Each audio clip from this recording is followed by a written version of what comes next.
Okey, bismillahirrahmanirrahim. Kita sambung dengan subtopik yang seterusnya iaitu pokok. Okey.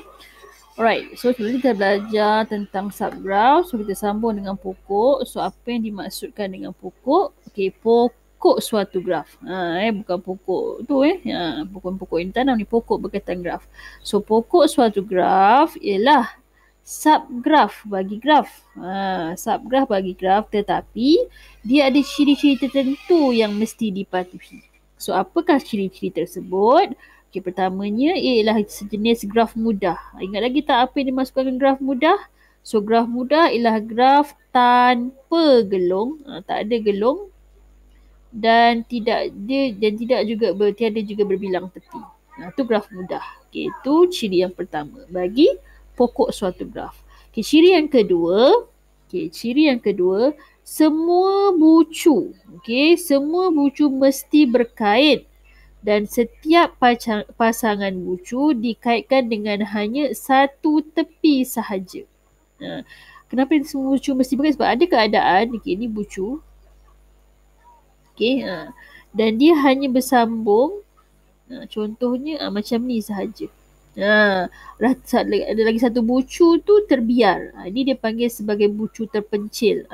Kalau keadaan ini wujud, so itu bukan pokok bagi satu graf. Syarat dia, semua bucu mesti berkait dan setiap pasangan bucu dikaitkan dengan satu tepi sahaja. Contohnya macam ni. Contohnya macam ni. Ni bucu ada 5 bucu. Ni. Kemudian dia macam ni. Contohnya dia macam ni. Macam tu. Ni tak boleh. Dia tak boleh macam tu. Ada banyak tepi pula pada satu bucu tu. Kemudian kita tengok seterusnya. Bilangan tepi. Lagi satu ciri, bilangan tepi.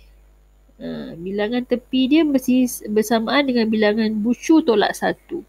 Contoh, bucu apa? Bucu V kan? Contoh bilangan bucu ada 5. So bilangan tepi mesti kurang 1 daripada bucu. So maknanya kalau bucu 5, bilangan tepi mesti 4. Itu maksud dia. Inilah bilangan bucu N, bilangan tepi ialah N tolak 1. Jadi kalau bilangan bucu 6, makna 6 tolak 1, bilangan tepi ada 5. Macam tu. Itu 3 ciri yang mesti dipatuhi untuk menggambarkan inilah pokok suatu graf. Tengok ni contoh pokok di sini.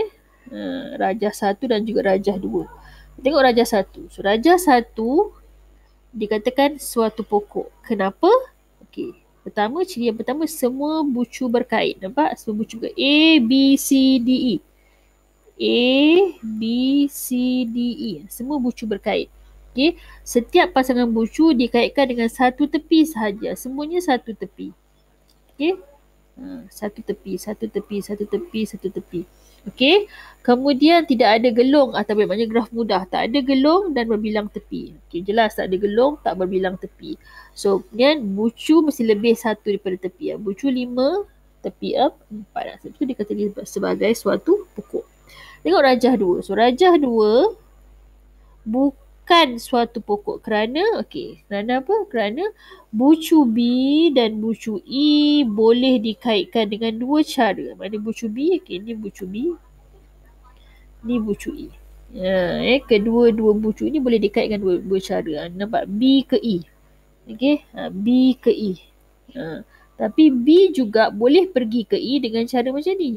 B pergi C dulu, pergi D dan pergi E. Ini dia 2 jalan untuk sampai ke bucu tersebut. So bila keadaan ini berlaku, so ini jugalah ciri yang menunjukkan dia bukan pokok suatu graf. Kemudian lagi satu ciri yang menunjukkan dia bukan pokok suatu graf, bilangan bucu dia ni adalah sama dengan bilangan tepi. Tengok mana bucu? A, B, C, D, E. 5 bucu kan? Berapa tepi? 1, 2, 3, 4, 5.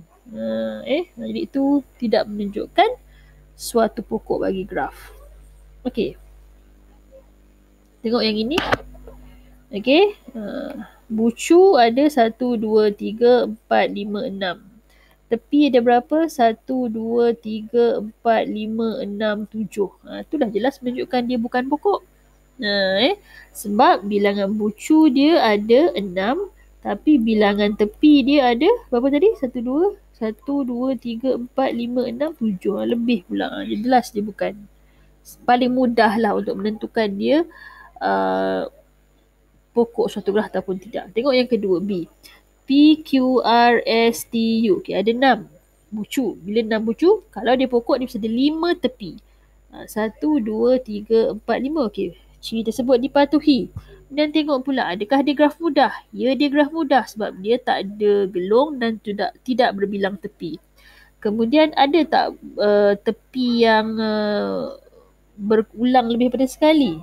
Tak ada kan? So, B adalah sebuah pokok kepada graf. Inilah pokok. Okay, pokok kepada graf. Yang tadi ni bukan. Okay. C, tengok pula. Okay, ciri yang paling senang nak kenal pasti. Bucu. P, 1, 2, 3, 4, 5, 6. Tepi ada berapa? Tepi patut ada 5 lah sebab bucu 6. 1, 2, 3, 4, 5. Ada berbilang tepi? Tak ada. Ada gelong? Tak ada. Okay, adakah bucu dia berulang? Adakah tepi dia berulang? Tak ada. Okay, so C adalah suatu pokok. Okay, tengok yang D pula. Okay, yang D, perhatikan ada berapa bucu. 1, 2, 3, 4, 5, 6. Okay, ada 6 bucu. Sepatutnya berapa tepi? Ada 5. 1, 2, 3, 4. 4 tepi. 6 bucu. Bilangan V ada 6. Bilangan tepi ada 4. Dah sudah menggambarkan dia bukan pokok. Kan. Kemudian satu lagi benda, dia ada bucu yang tidak saling berkait kan, macam R dengan S. Okay, D tu bukan pokok. Okay, jadi huraian yang kalau awak nak tengok huraian, boleh ada huraian dekat bawah ni. A bukan pokok kan, bucu 6 tepi 7. Bucu boleh berbagai cara. Okay, ni pun sama. Ni jelas lah, ni pokok tadi. Okay, ni bukan pokok sebab bucu 6 tepi dia 4. R dan T tidak dikaitkan dengan bucu lain. Kan R dengan T dia sama dia tak ada kait dengan bucu lain. Okay, itu satu cara untuk mengenal pasti sama ada dia pokok ataupun bukan pokok. Okay, alright. Okay, jadi tu penerangan saya berkaitan dengan pokok lah. Okay.